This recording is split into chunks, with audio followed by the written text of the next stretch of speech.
그러면 요즘에 네. 또 조정을 좀 받고 있긴 한데 너무나도 핫했던 2차 전지도 여쭙고 싶은데 많은 분들이 반도체와 쌍벽을 네. 차세대에 또 반도체를 넘어설 산업으로 2차 전지 산업을 언급하시기도 하더라고요. 네. 2차 전지 섹터는 좀 어떻게 보시나요? 저는 진짜 잘 모르겠습니다. 어, 예. 근데 우리가 2차 전지가 밸류에이션이 굉장히 이제 높은 성장주인데, 네. 미래에 대한 성장에 대해서 사람들이 열광하는 거는 이제 늘 벌어지는 일입니다. 아, 제가 화장품도 말씀드렸고, 바이오도 말씀드렸고, 또 20년 전에 닷컴 기업도 마찬가지였고요. 또 10년 전쯤에 태양광도 그랬던 것 같네요. 근데 이런 그 기대감으로 주가가 형성이 되는 주식들, 이런 주식들이 정말 숫자가 나오지 않고 네. 정말 주가를 설명하는 게 기대감이 다인 주식들이 있습니다. 아. 이런 거를 컨셉 스탁 이렇게 얘기를 하거든요. 20년 전에 닷컴 주식들 매출도 발생 안 해요. 근데 미래의 세상이 이렇게 바뀌고 이 기업이 그 세상의 주역이 될 거다라는 기대. 그리고 컨셉만 있는 거네요. 컨셉이죠. 네. 그리고 바이오 주식들. 바이오 주식이 뜰 때마다 매출도 발생 안 하지만 기술이 좋아. 이런 게 있고 아니면 숫자가 나오는 성장주가 있죠. 화장품 주식이 그랬고요. 지금의 2차 전지 관련 주식도 저는 분명히 실체가 있는 주식인 거는 이제 맞는 것 같습니다. 다만 이제 2차 전지뿐만이 아니라 일반적으로 밸류에이션이 비싼 주식들에 대해서 의견을 좀 말씀드리면 네. 이것은 옳다 그르다의 문제는 아니고요. 저는 거기에 대해서 잘 알지 못하지만 밸류에이션이 높다고 하는 거는 먼 미래에 좋아질 것까지도 주가가 많이 투영을 하고 있는 거거든요. 근데 미래는 우리가 아는 것보다 모르는 게 많고, 좀 테슬라라고 하는 건 위대한 기업이라고 봅니다. 그렇지만은 경쟁의 구도 이런 것들이 테슬라는 아주 좋은 기업이지만은 다른 기업들이 가만히 있는 것도 아니고 이런 거라 그러면은 우리가 일반적으로 주식 투자를 할 때 실패라는 것 중에 하나는 세상이 어떻게 바뀔 거다라고 하는 기대가 틀려서가 아니고요. 닷컴 버블 때는 우리가 세상이 바뀌면서 손편지 안 쓰고 이메일 쓰고 또 인터넷에서 쇼핑도 하고 음악도 듣는 세상 꿈꾸고 그 주식을 샀는데 그 판단은 맞았습니다. 그렇지만 그 세상이 열리는 과정에서 개별 기업의 경쟁은 굉장히 다이내믹스가 있었죠. 20년 전 닷컴 버블 때 인터넷 세계의 생태계의 넘버원은 야후였습니다. 엠파스였고요. 근데 지금은 이제 구글이 되었잖아요. 네. 근데 2차 전지 관련 주식은 투자가 많이 들어가기 때문에 그것과는 조금 다르긴 합니다만은 일반론으로서 좀 이제 비싼 주식을 살 때는 주가의 플럭추에이션도 굉장히 심하고 특히 저는 비싼 주식을 살 때 주의해야 될 거는 기대 밸류에이션이 아니고 기대감의 유지 같아요. 네. 어떤 의미냐 하면 그것이 컨셉 스탁이 됐건 아니면 숫자가 나오는 성장주가 됐건 다수가 어떤 성장에 대한 개념을 내가 믿고 있는 거거든요. 그런 상황이라 그러면 밸류에이션이 비싸도 계속 높아집니다. 이것이 30배하다 50배하다 70배가 되더라도 그 기대가 꺾이지 않으면은 밸류에이션 계속 리레이팅이 되는데 근데 성장주가 어떤 기대가 꺾이면 이제 주가가 반응을 하겠죠. 네. 그럼 밸류에이션이 싸져요. 근데 그때 주식이 좀 잘 안 되더라고요. 한번 꺾인다면. 한번 꺾이게 되면 예를 들어서 PER이 70배 하던 주식이 한 35배가 됐다. 반토막이 나면 수익 추정치 그대로라 그러면 70배보다 한 35배가 싸긴 합니다만은 35배도 절대적인 기준으로는 싼 건 아니거든요. 그렇기 때문에 성장에 대한 기대가 좀 중요한 것 같고 2차 전지 관련 주식은 아직 이게 완전히 꺾인 것 같지는 않은데 과거에 화장품 주식이 꺾일 때 패턴을 보면 숫자가 나오는 기업들은 그 한 분기의 시장의 기대치를 기업의 실적 실제 실적이 미스를 하고 한 두 분기 정도 미스를 하게 되면 이제 거의 이제 성장에 대한 사람들이 갖는 믿음이 꺾이는 거거든요. 그래서 저는 성장주 투자에 있어서는 이것도 아주 장기로 늘려놓고 보면 또 다른 해석이 나올 수 있겠습니다만은 이것이 싸졌을 때 사는 건 아닌 것 같아요. 예, 그것은 이 기업에 대한 성장이 숫자가 됐건 컨셉이 됐건 그 이대가 유지될 때는 비싼 주식이 더 비싸지는데 그 기대가 꺾였을 때는 싸지더라도 주가는 좀 회복하기가 좀 힘들기 때문에 본질적으로 저는 성장주는 밸류에이션이 뭐 저같이 생각하는 사람은 성장주 잘 모르는 것이긴 합니다만은 성장주 투자를 하시는 사람들도 밸류에이션이 중요한 증거의 틀은 아닌 것 같아요. 70배 하던 게 50배 됐다고 싸다 이런 것들은 경험적으로 보면 성장주 투자에 맞는 조언은 전 아니었다고 생각합니다. 혹시 그 센터장님이 생각할 때 뭐 섹터마다 다르긴 할 것 같은데 이 정도 퍼가 넘어가면 일단 이거는 좀 조심해야 된다 이런 기준 같은 게 있으실까요? 그런 기준은 저는 잘 모르겠습니다. 근데 아까 말씀드린 것처럼 뭐 우리가 얼마 전까지 소위 팡으로 대표되는 미국의 그 성장 주식들은 뭐 PER이 아마존은 지금도 70배이고요. 네. 그런 거니까 그거는 게임의 규칙이 조금 다른 것 같아요. 제가 말씀드린 가치 투자의 개념과 뭐 그런 것도 제 생각에는 뭐 내가 장기적으로 이 기업의 가치가 지금 밸류에이션이 비싸 보여도 이게 장기적으로 정당화될 수 있다 그러면은 저는 뭐 그것도 가치 투자자라고 생각해요. 하는데 그런 절대적 인계치는 별로 없는 것 같아요. 아주 싼 주식을 사는 사람들은 안전 마진이나 이런 것들이 중요한데 성장주를 트레이딩하건 장기 투자라건 간에 그거는 그 기준보다는 성장에 대한 기대라는 게 중요한 것 같고 특히 기업 성장주들의 기업 실적을 기울기가 실적 발표의 기울기가 계속해서 가파르다 그러면 밸류에이션이 비싸더라도 더 비싸지는데 이제 그게 한번 꺾이게 되면은 싸더라도 반등이 안 되는 그런 것들이 성장주 주가를 패턴을 일반화시킬 수 있는 유형이라고 봅니다. 그러니까 이 2차 전지가 조금 내러티브라고 해야 될까요? 살려고 하는 분들의 네. 근거로서 작용하는 그 내러티브가 강력한 게 우리나라가 이제 저성장 이제 뭐 고령화 사회에 들어갔는데 네.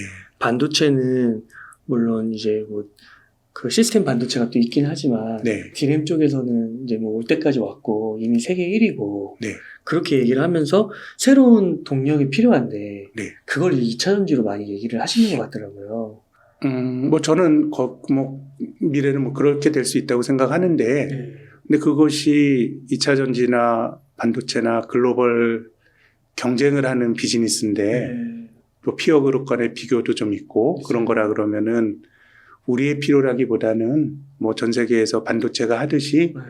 2차 전지도 뭐 그런 모습을 보여줘야 되는 것이지 네. 반도체가 어려우니까 반도체보다는 2차 전지의 성장성이 높다라고 하는 반도체와 무관하게 그 산업의 성장성과 앞으로의 수익 전망을 갖고 논의하는 게 좀 맞지 않을까라는 생각은 듭니다. 뭐 아주 큰 덩치가 크고 뭐 그런 비즈니스라고 하는 거는 뭐 저도 공감을 합니다. 혹시 과거에 그 화장품 네. 같은 경우에도 막 그런 이야기가 있었나요? 막 우리나라 차세대 동력이고. 그러기에는 좀 좁았지만 그렇죠. 그렇지만 이제 그때 우리나라 화장품 업체들이 중국인들에게 먹힐 때였거든요. 그래서 10억 인구가 바르면 이게 어떻게 될 거냐 뭐 그런 스토리는 있었었죠. 있었구나. 근데 이제 물론 산업의 규모는 반도체나 2차 전지보다는 화장품은 좀 규모는 좀 작은 비즈니스였죠. 네. 근데 이제 그 주식의 뭔가 이렇게 근본적인 뭐 원리라고 해야 될까요? 이렇게 오르면 또 빠지고 네. 바로 오르기에는 시간이 좀 필요하고 이제 그런 측면에서 좀 얘기를 해주셨다. 그럼요. 또 이게 그 밸류에이션이 비싼 주식은 이게 꼭 뭐 아니다 이건 아닙니다.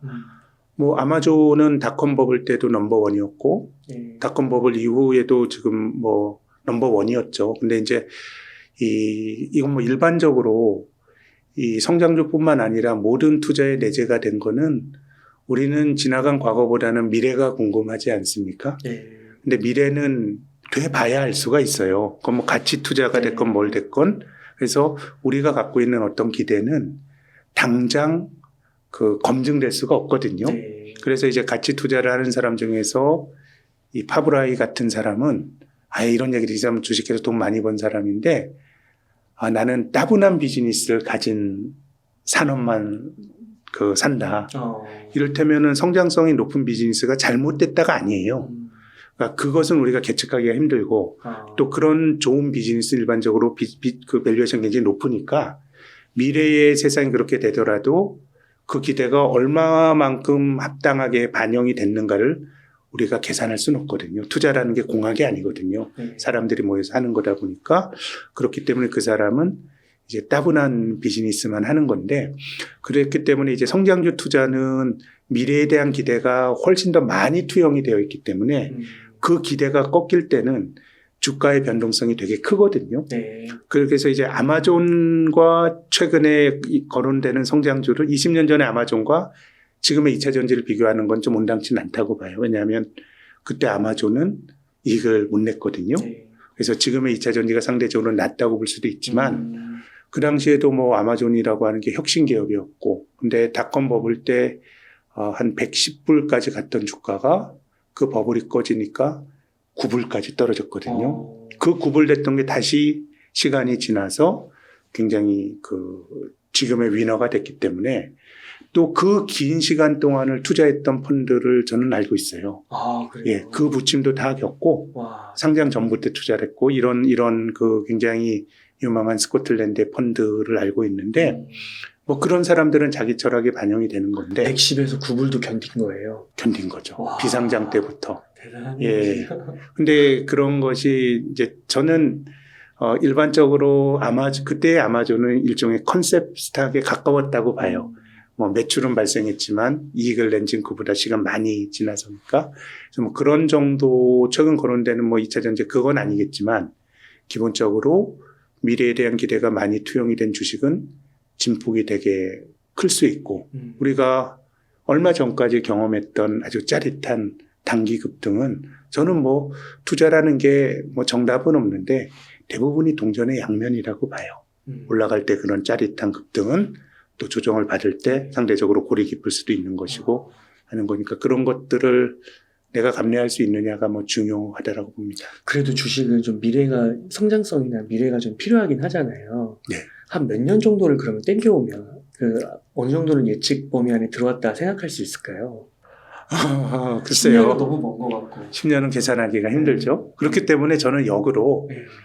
실제로 어떤 성장주들이 10년 정도 가치를 그 밸류에이션 보고서를 보면 뭐 한 5, 6년 정도 가치를 땡겨서 밸류에이션 한 경우들이 좀 많아요. 아, 그래요? 근데 이제 그런 것, 길어 보이는데. 그렇죠. 이제 PER이 뭐 50배 이런 걸 하다 보면 그래서 몇 해 전에는 2년 전에는 저는 그 경향에 대해서는 좀 공감하진 않지만 PDR이라고 하는 이게 주가와 보통은 뭐 수익가치 EPS 어닝이나 아니면 자산가치 북밸류가 들어가는데 이 주가를 꿈으로 드림으로 나누는 건데 그래서 주가가 올라가다 보면 그런 식으로 지금의 주가를 정당화하기 위한 여러 가지 밸류에이션 방법론이 나오는데 제가 드리고 싶은 말씀은 5, 6년 당겨올 수도 있어요. 네.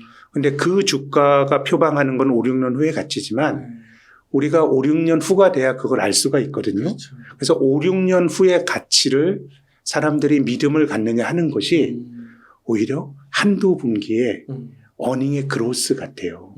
그게 시장의 기대치를 미스하고 하게 되면 이제부터 성장주가 디레이팅이 되는 거죠. 네. 그러니까 5, 6년 후에 뭐가 될 수도 있지만 그건 본질적으로 지금 검증하기가 힘든 영역이니까 그래서 지금은 많이 오르는 성장주들이 이런 정도의 조정이 중간 조정인지 큰 파동의 조정인지 저는 잘 모르겠어요. 다만 이제 큰 파동에 올라간 게 꺾이기 위해서는 결국은 이 기업들이 먼 미래의 가치를 당겨와서 지금 주가가 형성이 되지만 이 미래에 대한 가치에 대해서 사람들의 믿음을 결정하는 거는 당장 눈에 보이는 어닝의 성장성이기 때문에 뭐 혹시 뭐 이런 것들이 좀 팁이 되셨으면 좋겠습니다. 그럼 분기마다 그 어닝을 계속 확인해 가야겠네요. 그럼요. 그것이 먼 미래 같지만 네. 그 기대가 충족이 되지 않으면 근데 그것은 한두 분기의 실적을 통해서 보통 두 분기 정도 미스를 하게 되면 그때부터는 이제 사람들이 갖는 기대가 깨지기 시작하더라고요. 네. 감사합니다. 세트장님, 그럼 마지막 질문인데요. 지금 시점에서 한 1억 정도 현금이 있다면 어떻게 투자를 하시겠나요? 1억 정도? 네. 1억 정도? 뭐 내가 먹고 살 돈이 있는 1억이라 그러면 저는 2, 3년 안 쳐다봐도 되고. 예, 저는 뭐 주식이라고 하는 게 늘 좋은 건 아니지만 네. 그래도 저는 좋은 에셋이라고 생각하는데요. 네. 저는 지금 뭐 싸 보이는 주식들 또 뭐 배당 수익률 한 3% 정도 되는 주식들 가지고 한번 3년을 견뎌보는 선택을 하고 싶습니다. 그는 뭐 딱히 업종을 정한다라기보다는 업종 불문하고 저평가된 주식들이 좀 중요하다고 보는데 예. 뭐 전체적으로 지금 뭐 3% 배당 수익률 나오는 종목들은 꽤 됩니다. 그래서 꼭 드리고 싶은 말씀이 우리가 부자가 되기 위해서 투자를 하지만 이 게임은 부자에게 절대적으로 유리한 게임이고 이 시간이 쌓이다 보니까 결국은 부자가 더 부자가 됐다라고 생각하거든요. 네. 그래서 내 돈이 적더라도 투자의 왕도는 없는 것 같아요. 그래서 우리가 돈이 적더라도 부자처럼 행동해야 돈을 벌 수 있는 건데 저는 부자처럼 행동하는 투자의 본질은 결국은 시간을 이길 수 있는 돈으로 투자를 하는 게 중요한 것이고 또 한 가지 꼭 말씀드리고 싶은 거는 꼭 뭘 해야 된다고 생각하지 마세요.